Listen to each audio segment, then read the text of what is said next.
So today we have with us team Bestie for Breasties for the upcoming 2024 Rebel Rally. And welcome, guys. You guys are rookies, right? Yes, Louisa and I are both rookies this year.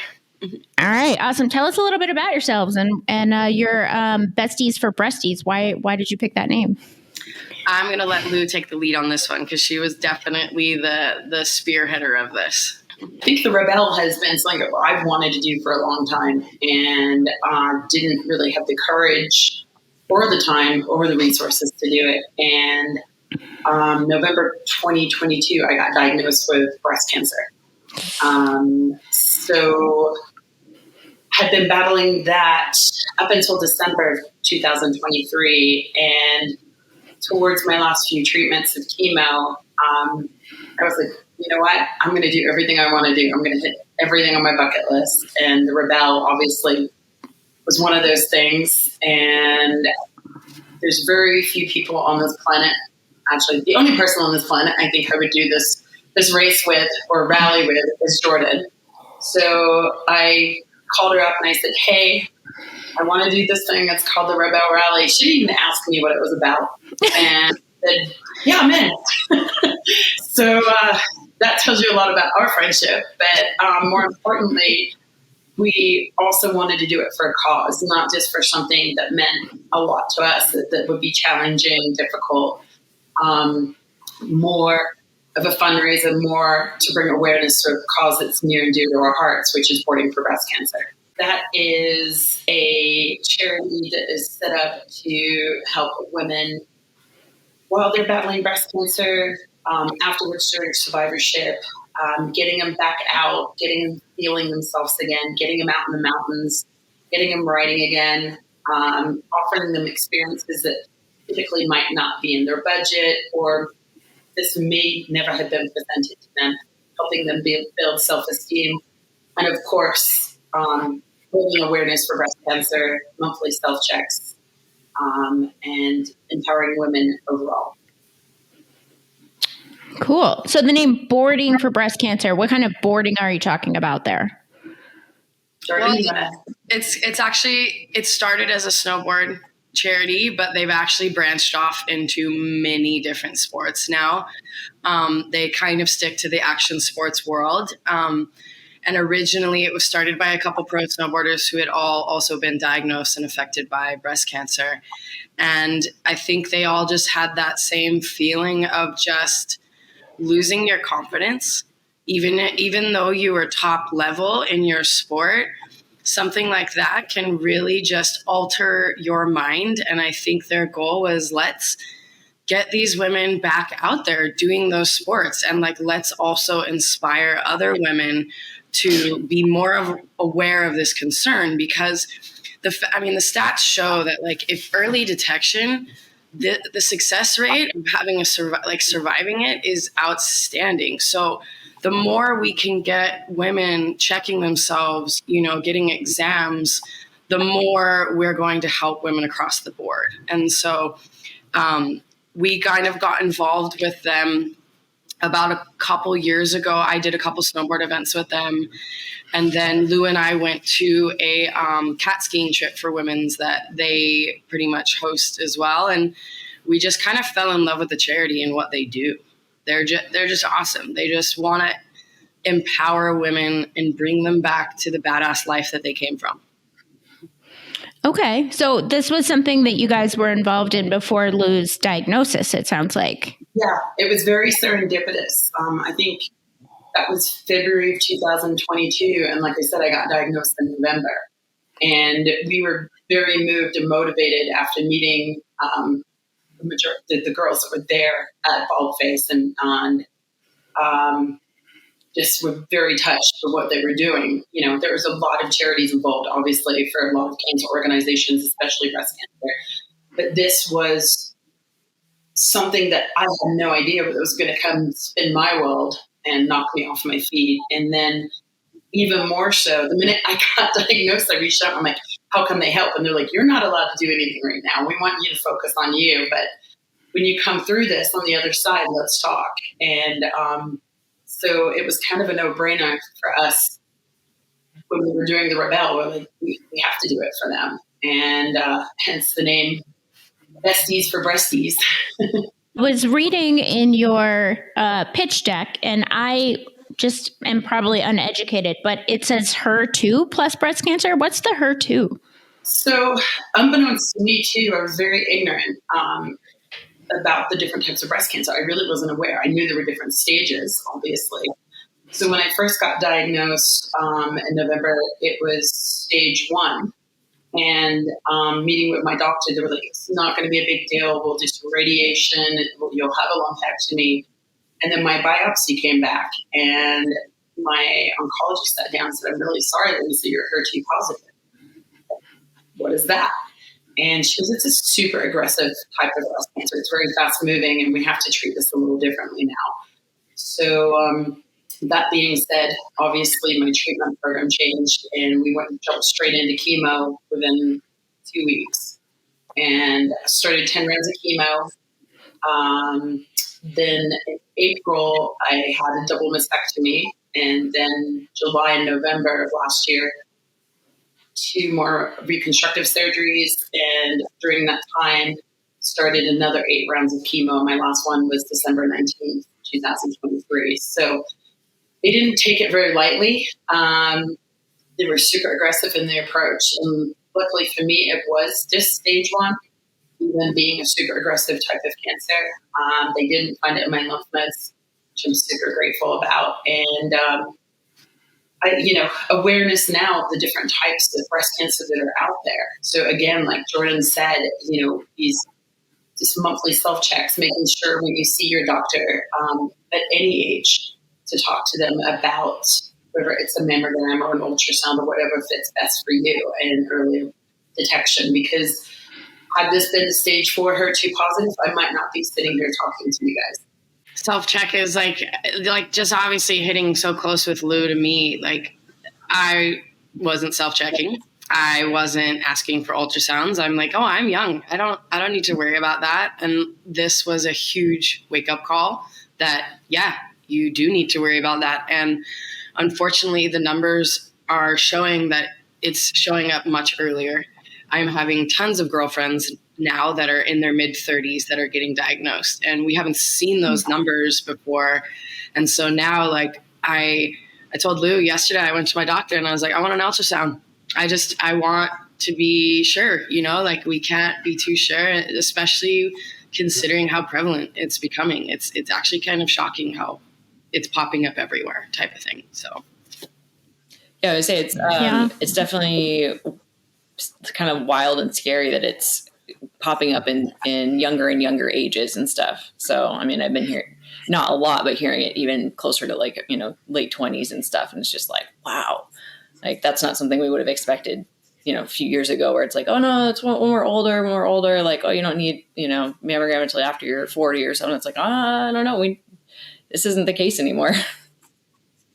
No, it's not, unfortunately. I mean, we have some friends, I have some friends here, that, they're young mothers, they have small children, and it doesn't discriminate, which is unfortunate. And my radiologist that detected the breast cancer has been telling me the same thing that Jordan said.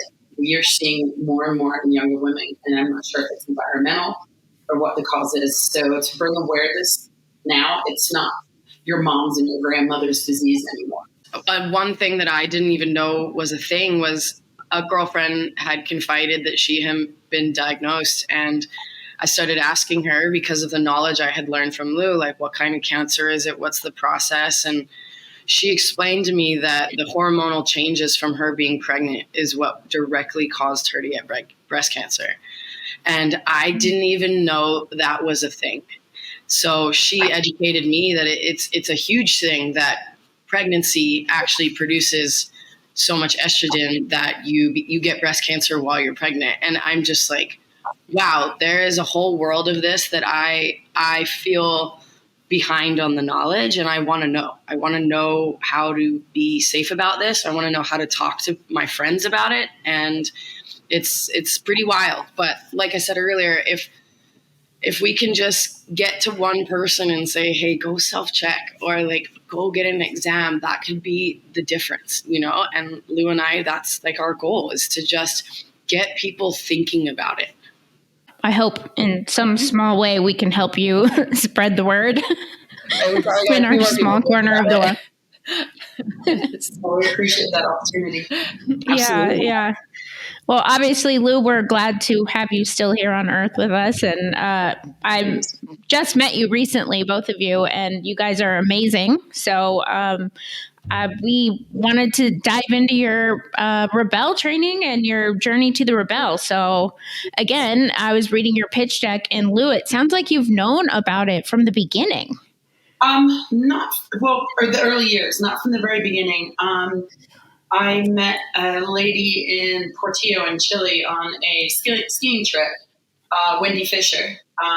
She's a pretty amazing human and amazing skier, and she did the Rebel. I think this was about 7 or 8 years ago, and I followed her in her journey, and I want to do that. And again, not really having much off-roading experience, definitely didn't know much about it, but was intrigued. And I've always loved a challenge. And as Jordan mentioned earlier, you know, I think I've always been a pretty confident person, but, you know, last year really knocked my socks off as far as confidence. And you know, am I going to be able to get back to do things that I love? And so far, so good. But this, I was like, why not? Why not jump all in? It's not about winning. It's about doing something that challenges us and growing and learning from it and doing it with someone I love. So I think it's going to be an amazing experience. Yeah, kind of like what Lou said. It's funny when I said yes, I was like, yeah, sure. And then I started to look into it. I'm like, holy crap, what did I just agree to? I just agreed to something for the next year of my life. Like it's not like my normal challenges where I'm like, okay, I'm gonna go summit this mountain. I'm gonna train for 2 months. You know, this is like, I need to train for a year and I need to pick up an entire new skill set. But as terrified as I was, I'm like, this is a life skill. I mean, navigating empowers you to be like, I know where I am. And I can figure out where I am. I'm not lost. Like, that makes you feel amazing on the inside. So just from the course that we did where we met you, Avis, I'm like, I feel so empowered already. And I just got started. So I'm really excited to see how she and I feel afterwards, because Lou, obviously, our confidence was shaken. Lou, with her, diagnosis, and I lost my mom super suddenly, and that just rocked my world. And I just lost all confidence in myself. And it's just pretty amazing how we've kind of just really, really started the training process seriously. And I'm like already feeling so much better. It's pretty amazing what I think this event does for women on the inside. Yeah, because it's not just being at the event. It's like you're saying, it's that year beforehand. It's all the skills you're gaining. It's the trainings. It's the time together and learning a partnership. And like, there's so much going into it that it's like, it builds. At least that's what I was feeling last year. Last year was my rookie year. And then the event itself, changes you, of course, and pushes you and grows and stuff like that. But yeah, it's amazing for sure how it's an entire year of basically just little growth and little like, oh my gosh, I learned something. Oh my gosh, I know how to work on this thing on my vehicle. Like, that's amazing. I didn't do that before. So right. I'm excited. There isn't a day that since we started this that hasn't gone by where we don't think about it. Which I'm sure is driving our husbands nuts. I think I live and sleep and dream the Rebel right now. It's really, really cool. And I mean, Jordan and I chat about it daily and what our goals are and how we're progressing. And it's the little things that we notice. And like she said, the course just a few weeks ago that we met Avis on, even if we weren't competing in the Rebel, that was just mind-boggling. Never in a million years did I think I could take a car and go up and down dunes. And it was empowering. And watching Jordan just flourish at navigating, I was blown away. I mean, she's super intelligent, but she just blossomed overnight. I was shocked. So it's been really endearing for both of us. I showed up a day late to the course, as you guys know, and day one, I was like, I'm out of my league. Like, what am I doing here? Why did I do this? Like, I was freaking out on the inside. I'm not going to lie. And we went home that night and I was like, Lou, like, we don't know what we're doing. Like, oh my God. And by like 4 days in, and I was like, I know what I'm doing. And I'm like, it's just pretty amazing when you have awesome group of women around you teaching you and inspiring you how fast you can pick up something. And I thought I was just going to learn navigation for this. I didn't think I was going to like it so much. Like, I was like, wow, that was really fun. Like, I feel like a little kid again with a treasure map.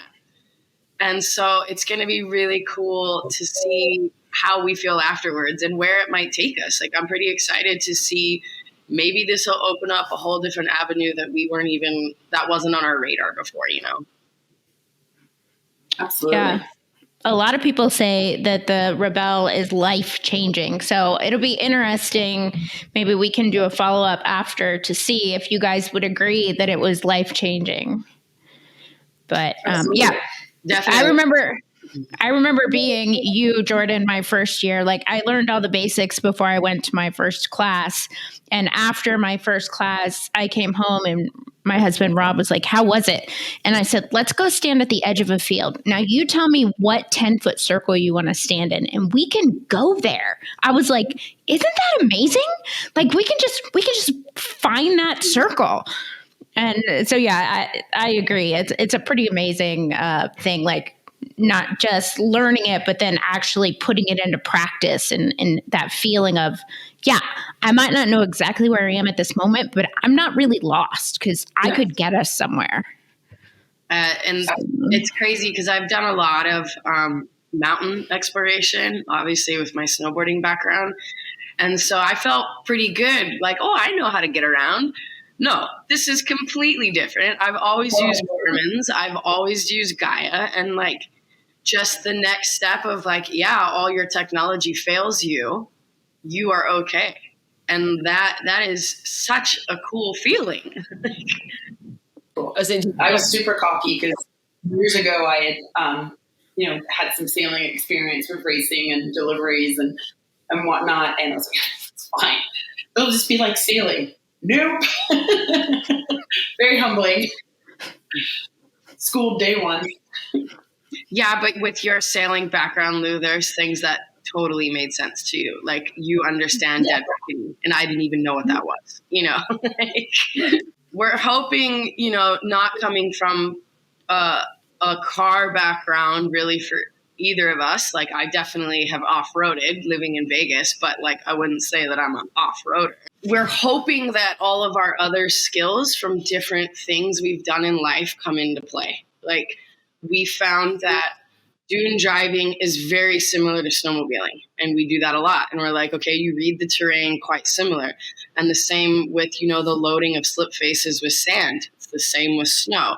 Obviously, things are different, but I was finding throughout that course other sports activities, things I've done in my life. I was like, oh, this is kind of like that. Okay, like, we kind of have some skill set that might work for this. And so that made us feel a little bit better.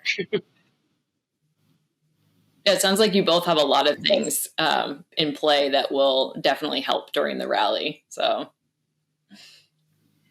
we have no idea, but we'll find out. It sounds like it.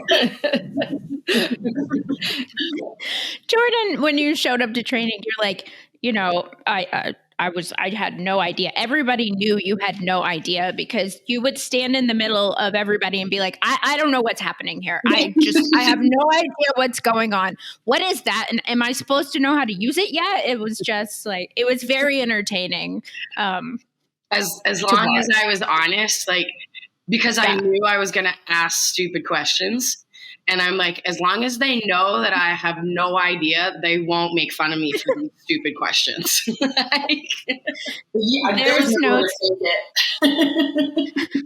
There's no stupid questions, though. There's almost always somebody else wondering your same question. They're just not vocalizing it. True. It was funny. We did like a dune sand retrieval technique that Nina and her crew were teaching us, and I was like, so like if the car rolls, is there anything we have to do before we can like turn it back on? Like, is it like flooded? And they're like, your car would be off. And I'm like, no, I know, but, and they're like, why did you ask that? I'm like, okay, hear me out. I'm like, if my snowmobile rolls and it's an older snowmobile, your engine gets flooded. You then have to pull all of that gas out of your engine before your sled will run again. That's why I'm asking this. And then Nick was like, oh, I get what you're saying. And he's like, yes, if your car rolls, you can't just turn your car back on. You have to take all your spark plugs off. I was like, see, it wasn't a dumb question. Like, the logic was there. I've always thought the same thing. As long as you gave it a minute, you could just restart it. Because I'm here near Sand Hollow, and these rock crawlers, like they roll over like routinely. It's like as long as they land on their wheels, they just turn it back on and keep going. Or sometimes it doesn't even turn off while they're rolling over. So yeah, I appreciated that. As long as the airbags don't go off, we're good. Right. But that's what Nick said. He was like, all your airbags are going to go off. Like, it's safety. You're not going anywhere anyways. And we're all like, I guess that makes sense. Right? Wait, we're not going to be like those videos on YouTube where we just roll and then we're good and we drive off all badass. Whip out our pocket knives, cut out the airbags, and keep going, right? I'm with you, Avis. There's points to be had. Yeah. All right. So we have a fun activity. It's called Fast Money, but there's no money involved. Basically, you have a minute and you have to answer 11 questions in a minute. So you have 1 minute to answer these questions. If you're not fast enough, I will buzz you. It will sound like, move on. Okay. And then I'll move on to the next question. So do you want to go one at a time, or do you want to try to answer together in a minute? I think it would be more fun if you try to answer together. Okay. Okay. All right. I'm going to start the timer. 3, 2, 1. What's the favorite car you've ever owned? Oh, come on, quickly. Ford Explorer. Lotus? Okay. Favorite state you've ever visited? Hawaii. Desert or mountains? Count? It counts. Desert or mountains? Mountains. Oceans or lakes? Ocean. Ground tent or rooftop tent? Ground tent. Rooftop. How many pairs of Vans do you own? 3. 7. Okay. All right. Baseball caps, flat bill or round bill? Flat. I used to be flat, but now it's round. Okay. Luxury camp food, or it'll just keep you alive camp food? Luxury. It'll keep you alive camp food. Coffee, that's an obvious yes. Everybody has a cup. Drive or navigate? Navigate. Drive. Okay. Pancakes or waffles? Pancakes. Oh, you guys did pretty good. You just over the time limit, but I think for 2 of you, that's great. All right. Thanks for playing along. Again, there's no money involved. I want a refund. You got it. Your $0 are coming right back to you. All right. So Liz did her rookie year last year. I'm about to go into my 3rd year, so I've completed 2 years. Do you guys have any questions we can answer for you? What is the one thing you think for preparing that you should be doing, like in the field, like for both parts? Like, is it in my house practicing navigation, or is it outside going and orienteering? Is that the most important thing you think, or are there other things? Liz? Well, I mean, that was kind of a navigation specific question, right? Like, yes. Well, or is it, what would you say is the most important part of practicing up until? I can't say one thing. Right. I And is this like, so I guess my partner and I last year, I was in Montana and she was in San Diego. So it was hard for us to get together. So, I mean, that was the most valuable time together was being able to get together, be with the vehicle, go through scenarios, work on packing stuff. So just having that time and doing kind of, team bonding and stuff. We were friends, but not like, besties or super close. So I guess making that time. And then we always made sure we had some like maps and we would go out and like practice some enduros and go, hunt a couple checkpoints just to kind of get that time in the car together. So that's not really one thing, but I guess it's just having that time together was probably the most important for us being so far apart. Because every time we did it, it was like, okay, now we figured out things that it was like, we don't want to pack our stuff this way, or we've got stuff flying all over the car, or, okay, this is a better way for us to communicate, or just kind of learning each other's little quirks and stuff. So time together was really important. No, that pretty much tells me, because we are far apart. I mean, I'm up in Canada and she's in Mammoth, and that's actually been kind of stressing me out, that I wish I was still living in Mammoth so that we could be practicing all the time. So that's a great answer, because that means that we do need to plan a couple more trips where we go and practice this together. Yeah. I think being in the car together, definitely it reveals your weak points too. I mean, you each have to know your job. Like Jordan, you need to be practicing how to plot, but plotting only matters if it's accurate and you can get there. So, like that's a small part of it. I mean, it's a big part of it, but it's also just a small part of it. And then Lou, you need to be getting seat time so that, when you're together, you're not practicing your seat time. You guys are practicing your teamwork. Exactly. Yeah, I couldn't agree more. I was like blown away at Lou's driving, like from day 2 of getting in there, being quite timid. And then by day 7, she was like, I'm going up that. I'm like, are you? And I was like, awesome, because I'm not driving up that. So I'm pretty happy that you feel great about it. I loved it. It's like now I'm looking for dunes wherever I'm traveling. So I'm going back down to the Dominican Republic next month, and I told my husband, I go, they have dunes on the north side of the island. We need to go over there. And he's like, what are you talking about? And he's like, we can't take our car there. And I'm like, 4Runner can go up that. Trust me. So, yeah, it's pretty funny. We learned that a 4Runner can do anything. We know it too. We did. Right? It'll believe what you tell it.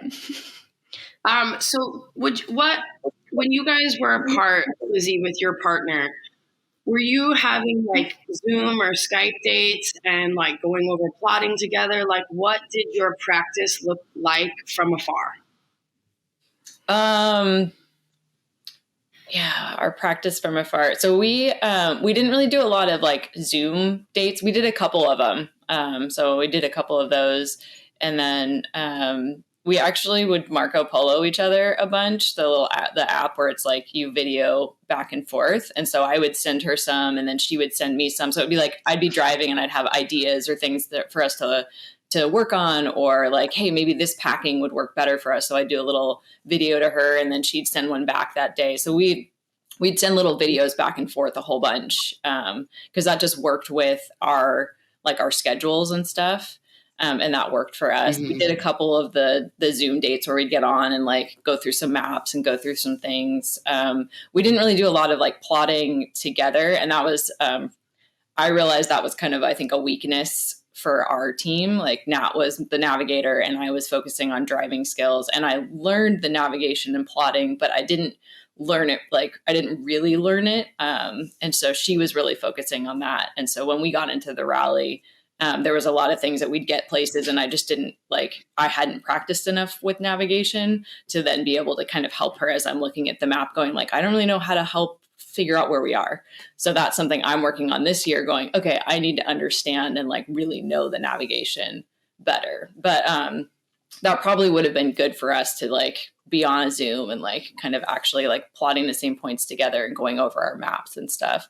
So I was kind of thinking, especially like since we hit it off with so many, girls at the Barlow event, that I was like, maybe we should start like a monthly Zoom with everyone and kind of just like keep each other accountable. And then like for those of us that probably got a little bit closer with one group or another, we could have more intimate Zooms of like, hey, let's specifically buy these maps, all of us. Let's all send each other different plot points, and then let's do them, and then let's look on the maps at each other and see who got them right. Like as a way to kind of continually keep ourselves accountable, because otherwise I feel like life will get in the way, right? And you'll be like, oh, I practiced last week. And it's like, no, I need to practice a little bit every single day. Yes. I think that's a great idea, Jordan. And I think, as Jordan thrived at the plotting and I got a little overwhelmed with it, but it's something I want to get better at, not just for my own skill set, but to support her. I don't want her to feel overwhelmed and like, hey, I'm just driving. No, I actually want to be able to do that and vice versa. If I need to take a break, I know Jordan's a great driver. We are going to be a team in this 110%.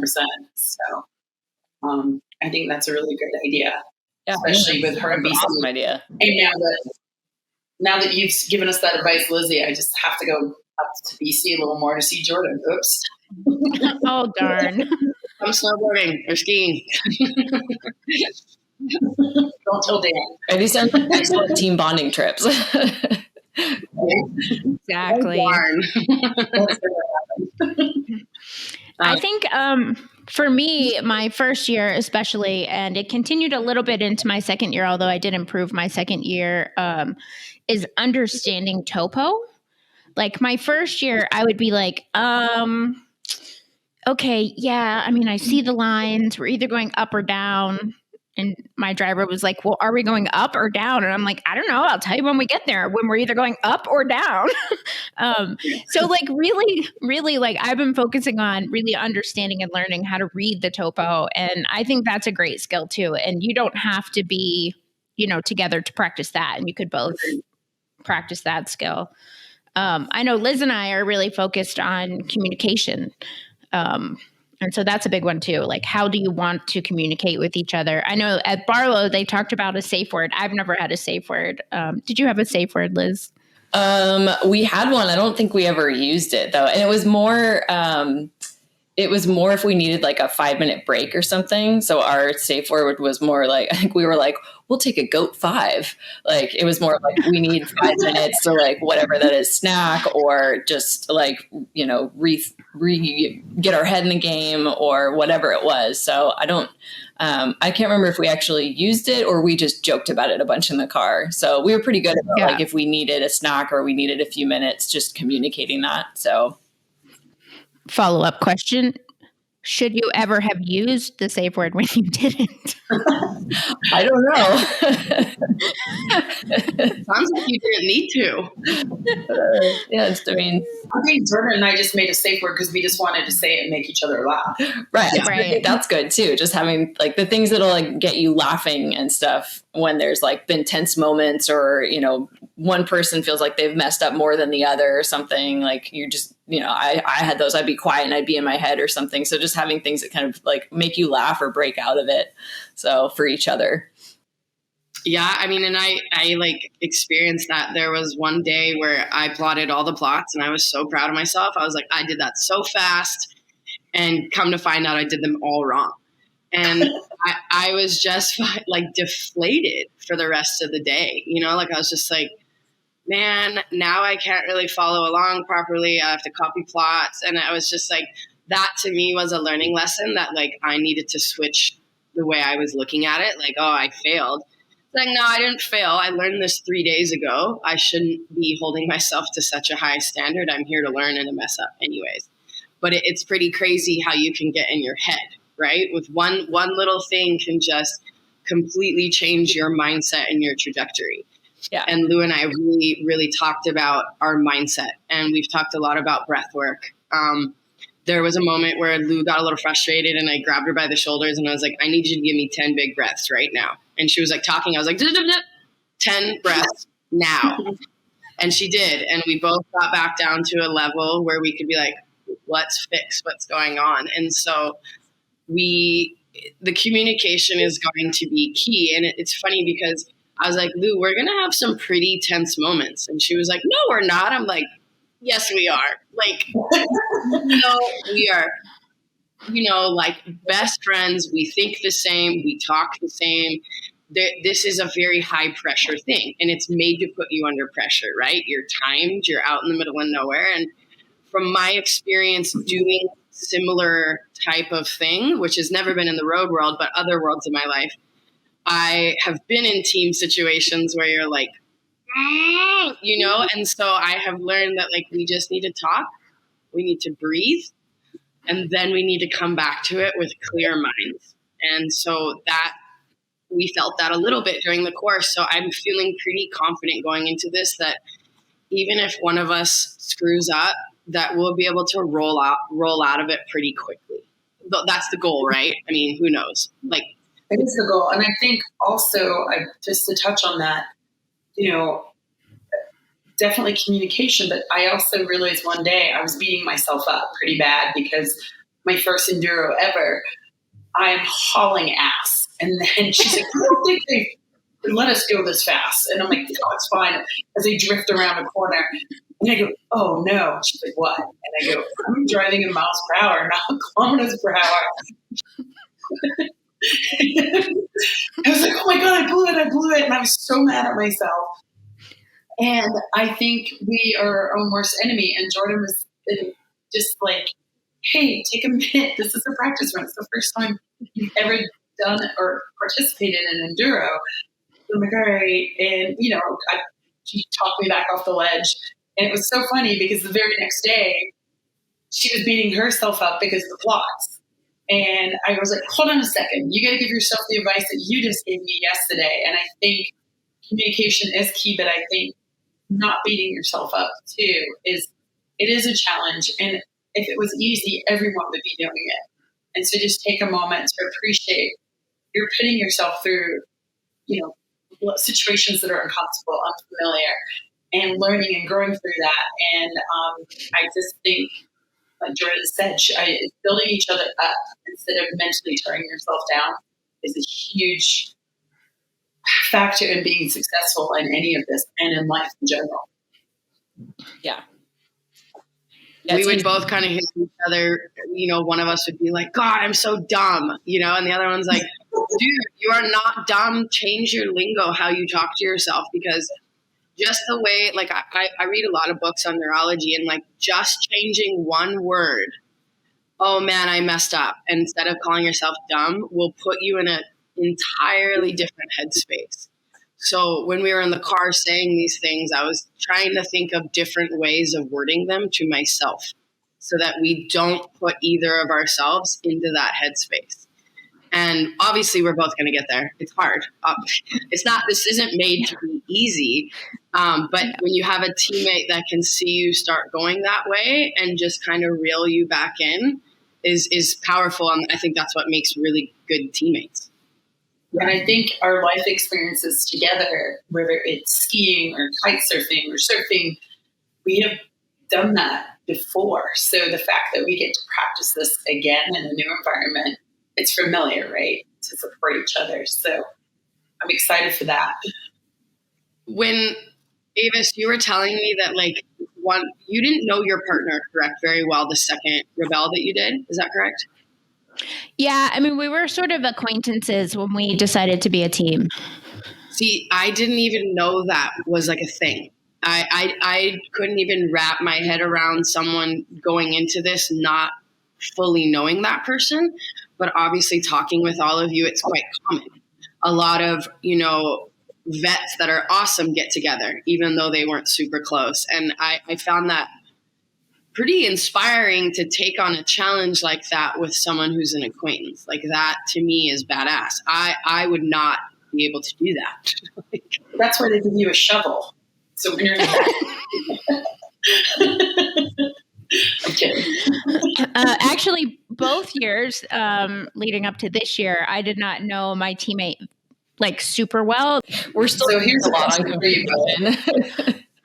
What was that, Liz? So we're still reading a lot on communication, but we both yes. that. And Jordan, you were talking about the reading about like a lot of neurology and words and stuff like that. And so some of the stuff I'm reading, that I guess resonates or touches where I'm like, oh yeah, I've been reading about that, where it's like just your wording or just being positive. Or last year, Avis every morning was basically like, she's come out, she's like, we're going to have a great day. Everyone say it. We're going to have a great day. And I was like, there was mornings where I'm like, I don't want to say it, but I'm like, okay, just say it. Just say it. Your brain will. That's right. It's incredible that just by, if you're in a negative mental space and someone makes you say something like that 3 or 4 times, they've done studies. It changes you, whether you feel better or not. It actually changes your brain and how you're looking at it. So I totally get it. When you're in that mode, you're like, I'm not saying that. But and then I would go, say it. You got to say it. Come on, say it. Because it works. Like, it totally works. And like, I've been really interested lately in the precision of language, how one word can affect someone completely different than the other. And so it's been pretty interesting trying to find those words that get the most productivity across in the fastest way possible. Yeah. So, but I'm a geek and I like all that stuff. That's interesting to me. So yeah. I mean, last year I was focused on with my teammate.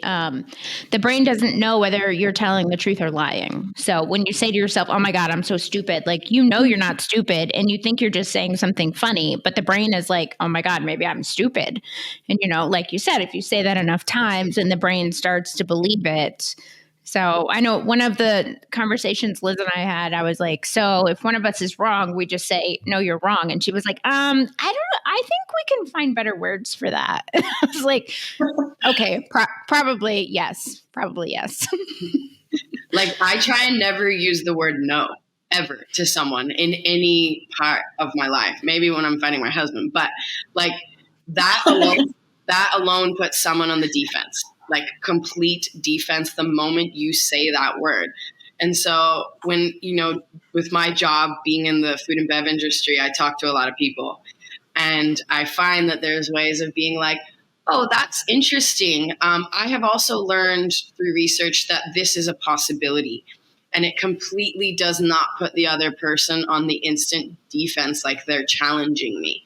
And so it's so cool how you can maybe say, hey, do you think maybe this is also something? Instead of, no, you're incorrect. Because that person, like, for me, when someone says that, I get upset. Like, my blood kind of boils.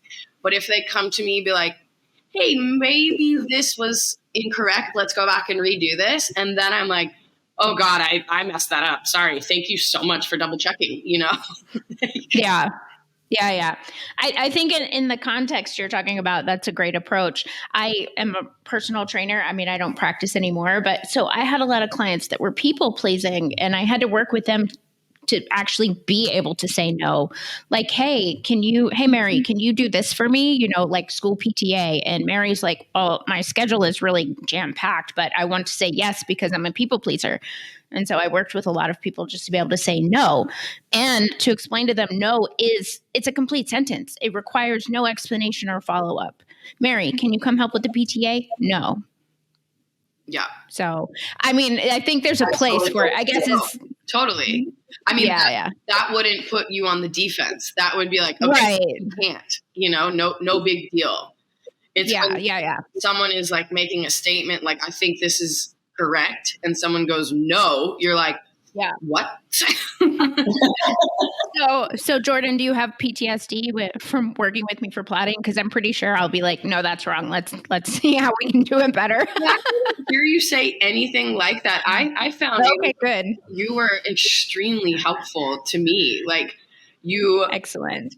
Made me feel really comfortable, and you were willing to help whenever, wherever. And I really, really appreciated that because like I said, I was so intimidated by everybody having experience and navigation under their belt. And after day one of my internal freak out, I felt very comfortable after that asking for help. And I think it's so cool that all of you women share your secrets. Yeah, like, super nice.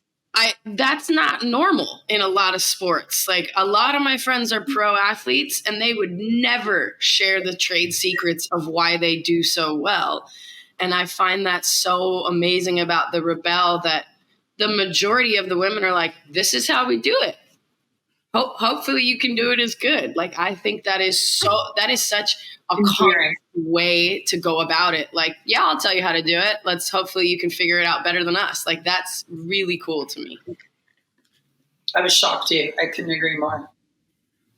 Yeah, it's I borrowed like the instructors involved in obviously, but I didn't realize also going into that everybody competed in it too, which was something that was like, wow, this is so neat. You're going to be there alongside of us this year doing this with us, which was just, that was, a peace of mind, I think, for me. But like Jordan said, not just, the instructors of the course, but the other girls there. There were girls that were coming back and there were girls that were rookies, women that were doing this for the first time too. And it was a complete, I hate to say this, I don't think guys would do this. Guys are so competitive, and Jordan and I are very competitive people. So it was very refreshing to see other women come in. Especially I was like, wait, I'm not sure I'm doing this right. And whomever it was would just sit down there with complete care and patience. Be like, how can I help you? Tell me what you're thinking. And I was blown away by that. It was really endearing. I really enjoyed when, Mandy would be like, why'd you make that decision? And I would explain it to her and she was like, perfect, good.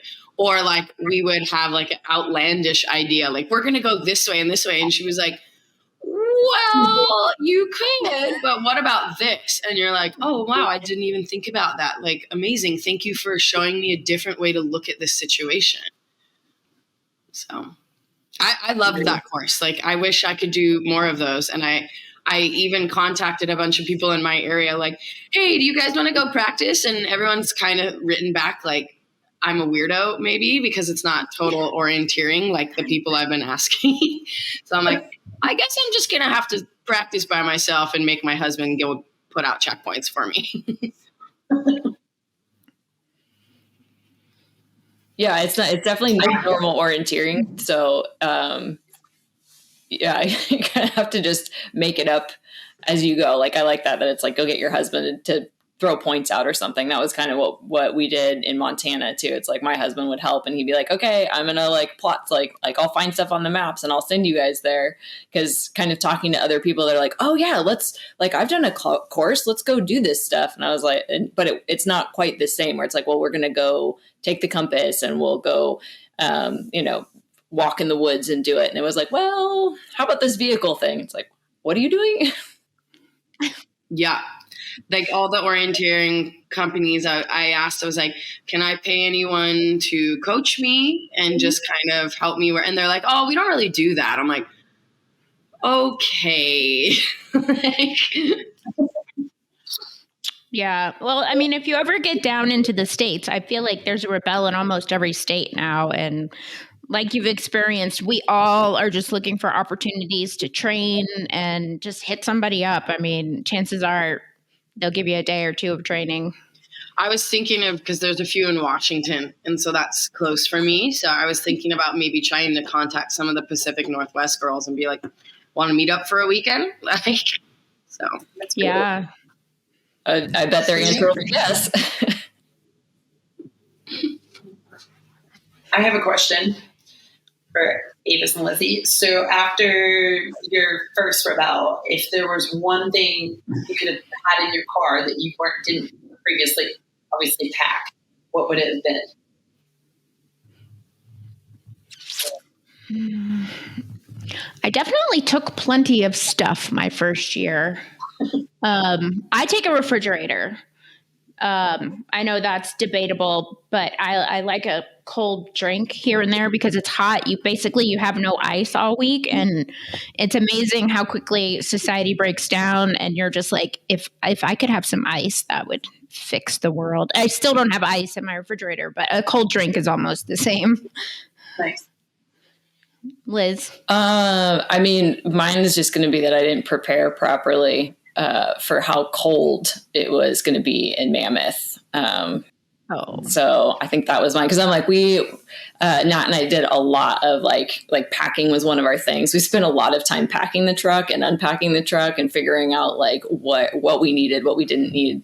We were a little obsessed with that. So I felt like we probably brought more than we needed, but in that area, like I was looking at the weather and I'm like, okay, they're saying it's going to be like 30s. All right. No big deal. Like I've got my sleeping bag for that. And then we get there and it's like, they're basically like, oh, it's going to be like 15 or, everything was frozen this morning. I'm like, I didn't bring a jacket that's that like for that warm. And like, I didn't bring like my sleeping bag was like a 20-degree. I'm like, okay, well, I have a rumple. I have some other things. Like I'll probably not freeze, but I'm like, I'm not really prepared for 15. I was prepared for 30.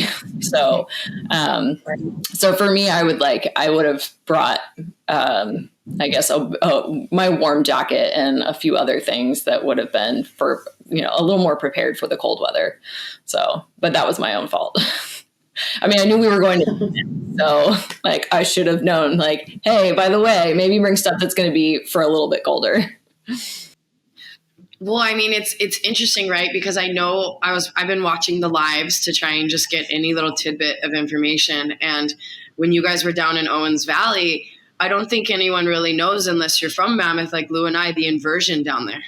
So the mountain Mammoth could be quite warm, but the moment you go down to Owens Valley, it could be in 0.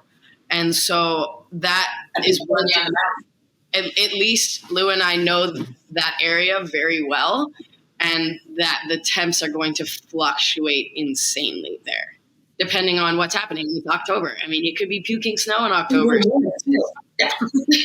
Well, because, or it could be shut up. fall.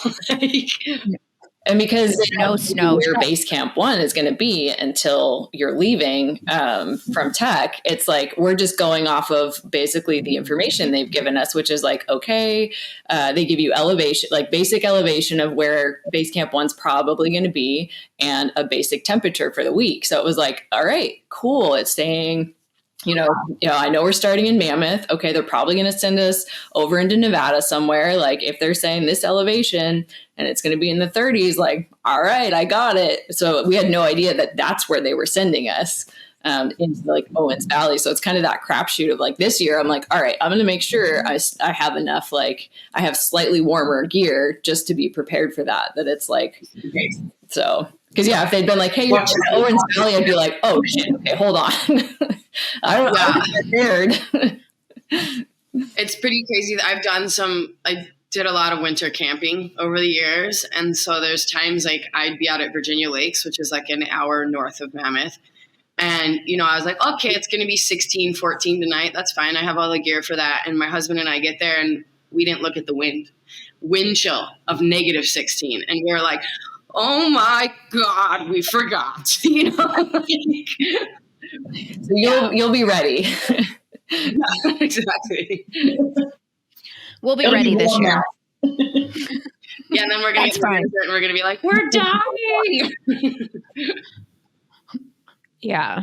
This year was what, 100-degree temperature difference between base camp 1 and Glamis? Yeah. That's wild, the amount of clothing that you need. I mean, layers. So exactly, you're trying to pack less and less. You're like, okay, I have to be here for 8 days. I'm trying to pack like the minimal amount in this vehicle. Yeah. I think what I've learned is definitely like I change my underwear every day. I am hygienic, but like you wear the same pants, like, so many days. And then you can't even smell if things smell bad anymore. So like, you're not even judging by smell. You're just like, okay, yeah, this was comfortable yesterday. I'm going to do it again today. So yeah, like I need way less clothes, but more layers. Yeah. We're pretty happy. So one of my sponsors for snowboarding is an awesome thermal brand out of Mammoth. And so we've asked them, and they're going to give us our clothes for the rally, which is going to be awesome because they make clothes for the desert, for the mountains, and they're really good, nice merino wool layers. So sweet. We're hoping that we won't have to carry so much, that we'll just have the right gear that you can mix and match for any type of temp or weather. And it's breathable, which is great, so we're going to get stinky. We know that. Just put dryer sheets. Funny story. I do a lot of camping and overlanding, as does Liz. And I was like, I can be dirty. Like, I'm going to be fine. I have never felt so dirty as when I'm on the rally. And so last year I was like, to combat this, I'm going to buy these lavender scented wipes. Well, it was so cold. Liz and I shared a tent for just warmth in the small space. And so I bust out my wipes one day and I pull one out and Liz is like, oh my God, what is that terrible smell? I'm like, it's my lavender wipe. And she's like, no, put it away. It's too much for the tent. It just overpowered the tent. And now every time I use them, because I still have some left over, I think of Liz and her being like, no, stop. No lavender. no lavender. I had lavender deodorant, lavender wipes. I was like, I'm going to smell good this year. Liz is like, no, you smell terrible. I want to thank you guys so much for coming on and having a talk with us this morning. Thank you. Thank you so much. And we look forward to seeing you guys having a successful rookie year.